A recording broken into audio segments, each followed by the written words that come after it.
So అలాగే MMA గురించి మాట్లాడుకుంటే ఈ మెడికల్ మేనేజ్మెంట్లో ఇది ఒక పార్ట్ కదా. అవునండి. సో ఈ ఎంఎంఏ ద్వారా ఇంకా ఎలాంటి రీసెర్చ్ చేయొచ్చు, ఇంకా దాన్ని యొక్క పనితీరు కానివ్వండి అదంతా కూడా ఎలా జరుగుతుంది? అంటే ఇది ఒక ఇక్కడ నుంచి గజ్జల నుంచి కానీ చేతి నుంచి కానీ ఒక ఏదైతే హార్ట్ కోసం యాంజియోగ్రామ్ చేస్తారో అలాంటి యాంజియోగ్రామ్ చేసి మెదడులో ఆ రక్తనాళాలు మిడిల్ మెంజిల్ ఆర్టరీ మెదడు పైన ఉండేటువంటి జోరామీటర్కి వెళ్ళే రక్తనాళాలను గుర్తిస్తారు. దాని నుంచి కొన్ని మెటీరియల్ పంపిస్తారు. అంటే ఇది స్కాన్లో కనిపించదు అంటారా? స్కాన్లో అంత కనబడి ఎంఆర్ఐ స్కాన్లో కానీ కొంచెం దాన్ని కొంచెం థిన్ కట్స్ చేస్తే కనబడుతుంది.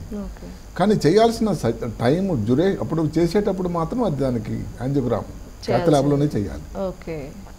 ఆ రక్తనాళం ద్వారా వెళ్ళి అందులో ఒక కాయిల్ కానీ ఈ మధ్యకాలం ఇంటర్వెన్షన్స్ అంటే అవే, లేకపోతే చిన్నది జెల్ ఫోమ్ అని ఒకటి మెటీరియల్ ఉంటుంది. ఇలాంటివన్నీ కూడా దాన్ని పంపించినట్టయితే ఆ రక్తం ఏదైతే ఉందో బ్లాక్ అయిపోతుంది. ఆ బ్లాక్ అయిపోవడం వల్ల ఏదైతే క్లాట్ అయితే తయారైందో నెమ్మది సైజు తగ్గిపోతుంది. అదే కాకుండా ఈ క్లాట్ మన సబ్జోరల్ ఏమంటామో ఆ పైన చిన్న చిన్న రక్తనాళాలు ఉంటాయి. ఆ రక్తనాళాల తాలూకా ఫీడింగ్ ఆగిపోతుంది. అంటే అప్పుడప్పుడు కృషించిపోతుంది నెమ్మది. కాబట్టి సర్జరీ లేకుండానే చేయొచ్చు.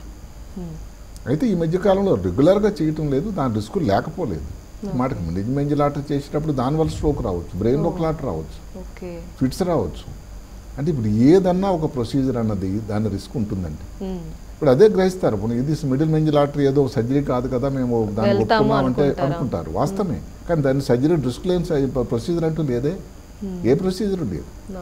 సర్జరీ కన్నా తక్కువ అది ఆలోచించాలి. కానీ యాజ్ ఏ డాక్టర్గా మీరు ఏది ప్రిఫర్ చేస్తారు? సర్జరీ అనేది గోల్డ్ స్టాండర్డ్ అండి, ఇప్పుడు కూడా అప్పుడు కూడా. అందుకనే వారికి గురువు గారు కూడా అదే చేశారు. హీలింగ్ టైం ఎంత పడుతుంది? సర్జరీ హీలింగ్ అనేది షుగర్ కానీ బీపీ ఇలాంటి ముఖ్యమైన లేకపోయి వారంలో 1 వీక్ కుట్లు తీయడం అంతా 1 వీక్. అదే కాకుండా ఇంకెవరు నాకు జోక్ వేశారు, ఆయన మీరు అబ్జర్వ్ చేస్తే ఎవరు జగ్గి వాసుదేవ్ గారికి పూర్తిగా జుత్తు తీయకుండా చేశారు మీరు ఆపరేషన్ అని ఎవరో క్వశ్చన్ చేశారు డాక్టర్ని. ఇప్పుడు కాలంలో మారింది, రోజులు మారుతున్నాయి కదండి. ఎక్కువ మంది పేషెంట్లు మేము చిన్నప్పుడు చదువుకున్నప్పుడు ప్రతి పేషెంట్కి పూర్తిగా వెంట్రుకలు తీసి చేయడం జరిగింది. ఇప్పుడు చాలామంది ఒప్పుకోవట్లా. అందుకని ఏ భాగంలో అయితే ఆపరేషన్ చేయాలో అక్కడే కొంచెం చేసి ఆ తర్వాత ఆపరేషన్ దాని మీద చేయడం జరుగుతుంది. ఓకే. సో అయితే ఆపరేషన్ అయ్యాక 1 వీక్ హీలింగ్ అనేది ఉంటుంది. అండ్ ఈ సిమ్టమ్స్ అనేవి రీఅకరెన్స్ అయ్యే అవకాశం ఉందా? అంటే వాళ్ళకి ముందు ఏదైతే కనిపించేవో అవి పూర్తిగా తగ్గిపోతాయి అనుకోవచ్చు? అసలు అందరూ గమనించాల్సింది ఏమిటంటే క్రానిక్ సబ్జోరల్ హెమటోమా తాలూకా రికవరీ అసలు మ్యాజిక్. ఒక మాటలో చెప్పాలంటే అసలు మనకి కనిపించవు. అంటే ఎవరైతే మాట్లాడే మనిషి మరుసటి రోజు అందరు నమస్కారం డాక్టర్ గారు అంటాడు, చుట్టాలతో మాట్లాడతారు. కాలు చేయి కాలు చేయి అంత బాగా పనిచేస్తుంది. ఎందుకంటే ఇందులో అదృష్టం ఏమిటంటే మెదడు లోపల లేదు కాబట్టి, మెదడు పైన ఉన్నది కానీ పూర్తిగా తీసేసినట్టయితే అసలు మరుసటి రోజుకే బ్రహ్మాండ ఫలితాలు ఉంటాయి. చాలాసార్లు మన 2 రోజుల్లో 3 రోజుల్లో డిశ్చార్జ్ అయిపోతారు పేషెంట్, మళ్ళీ కుట్లు తీయించుకోవడానికి వస్తారు.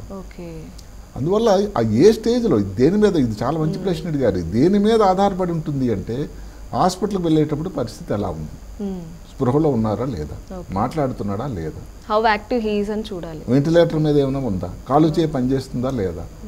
ఇలాగని ఏమైనా ఉంది అనుకోండి, మాటకి స్పృహలో లేరు, కాలు చేయి పనిచేయటం లేదు, మాట్లాడడం లేదు, ఎవరిని చుట్టాలని గుర్తించట్లేదు, వాళ్ళు అంత బాగా రికవరీ ఉండదు, స్లో ఉంటుంది.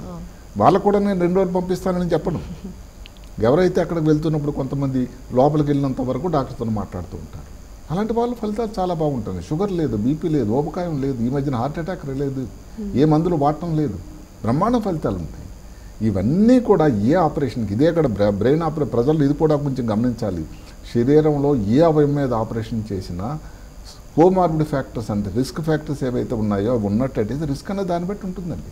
ఇది ఒక బ్రెయిన్ అనే కాదు, అయితే బ్రెయిన్ తాలూకు అవయవం అలాంటి భగవంతుడు ఇంకొక అందరికీ నేను ఆశాస్పదంగా చెప్తుంటాను, శరీరంలో ఎవరికీ లేనిటువంటి అంత గొప్ప కవచాన్ని ఎందుకు అమర్చాడు ఆయన భగవంతుడు? ఆయనకు తెలుసు మెదడు తాలూకు గొప్పతనం. ఇప్పుడు పొట్టలో చిన్న కత్తి దూచినట్టు లోపలికి వెళ్ళిపోతుంది, ఈ చెయ్యి ఎక్కడ పడిపోయినట్టు ఫ్రాక్చర్ అయిపోతుంది. మెదడులో ఒక రంధ్రం వేయాలంటే అంత సింపుల్ కాదు. ఇప్పుడు ఎలక్ట్రిక్ డ్రిల్స్ వచ్చాయి అదృష్టవశాత్తు. మేము చదువుకున్నప్పుడైతే ఒక రంధ్రం వేయాలంటే దగ్గర 20 నిమిషాలు 15 నిమిషాలు పట్టేది. ఒక 5 రంధ్రాలు వేయాలంటే చాలా టైం పడుతుంది. ఎందుకు అంత గట్టి కవచాన్ని అమర్చాడు ఆయన అంటే మెదడుకి అంత సింపుల్గా దెబ్బ తగలకుండా గాయం కాకుండా ప్రొటెక్షన్ మెకానిజం ఆయన అమర్చాడు. హెల్మెట్ అప్పుడే పెట్టాడు ఆయన.